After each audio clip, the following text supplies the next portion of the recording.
So guys, as we told in the first video, today we are going to do an analysis of the round one, and in the other terms it's called as qualifiers of Group A and Group B based on numbers. Yes, if you are a Sri Lankan fan, I know you must not be happy about doing an analysis of Sri Lankan team with these guys, but that's how things are for this World Cup. Bear with me, let us now see.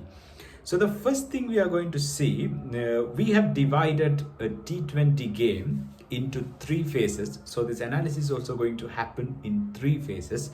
The first one will be on power plays, middle overs and death overs. So we will analyze the batting figures, bowling figures, both in that aspect.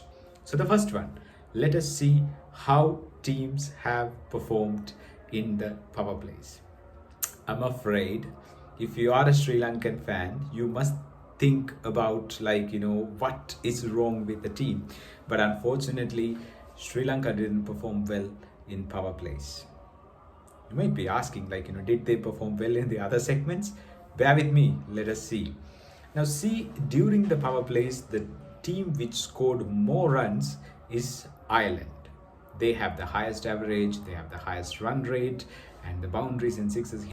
If you just see how Sri Lanka has performed in the death overs, we are in par with Ireland, so we can be happy. No, don't look at the third column if you want to be happy, because Netherlands has performed better than us. You must thinking why things are happening like that, but that's how it is. Numbers don't lie, my dear friends, because we are talking about statistics. And look, Ireland has almost scored 10 in the death overs, but they have lost almost half of the wickets that Sri Lanka has lost.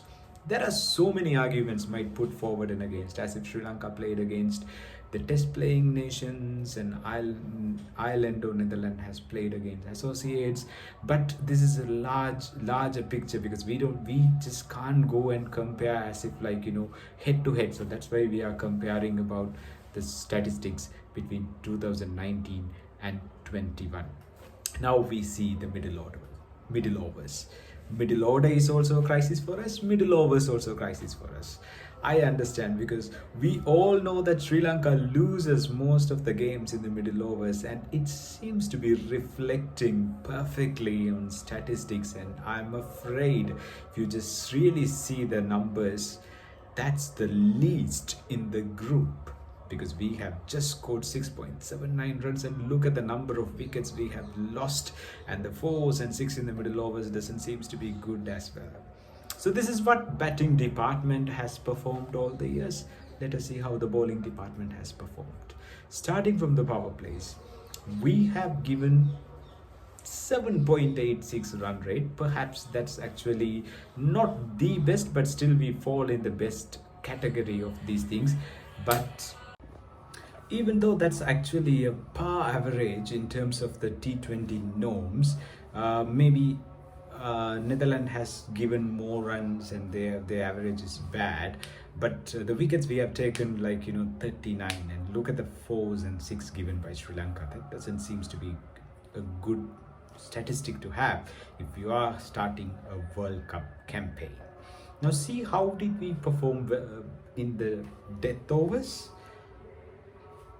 Well, when it comes to death overs, we are somewhat better, because our run rate and the average is far better than the other teams in the group. But still we have only taken 48 wickets, but whereas Ireland has taken 72 wickets. And when it comes to death overs, more than the run rate and the average, what matters for the teams, it's actually the wickets, because the quicker you remove the set batsmen or the ones who comes with dashes, that actually reflects good with you in terms of limiting. And we'll see how we performed in the middle overs. Well, middle overs, when it comes, almost all the countries except Namibia have the same average, or almost same average, same run rate. The wickets, that's where the mistakes happening, because Sri Lanka has only taken 72, whereas Ireland and Netherlands have taken far better than that. So this is in terms of if we just really compare Sri Lanka's performance in terms of middle overs in the batting and the bowling. We have given more runs than we scored. We have lost more wickets than we actually took. So this directly translates on the current status of Sri Lankan cricket, especially in T20 format, and this doesn't look good at all for me. But friends, always bear with us, because this is numbers we have taken based on the statistics data available, but on a given day it could be anybody's game, because it's a high pressure games. World Cup's coming, and Sri Lanka has some spinners which Netherlands, Ireland or Namibia have not exposed yet. So it's going to be a completely different ball game, and maybe perhaps a little bit more experience on Sri Lanka's bank that might count at the larger stage. And don't forget, we have Myla Jayawardena joining the team, so he might come up with some out of the box plans. So have hopes and we see. But unfortunately the numbers of this group doesn't go well with Sri Lanka. So see you in the next video with Group B analysis. Thank you. If you like it, if you like the video, please like it, share it, and if you think it's worth, subscribe it. Thank you.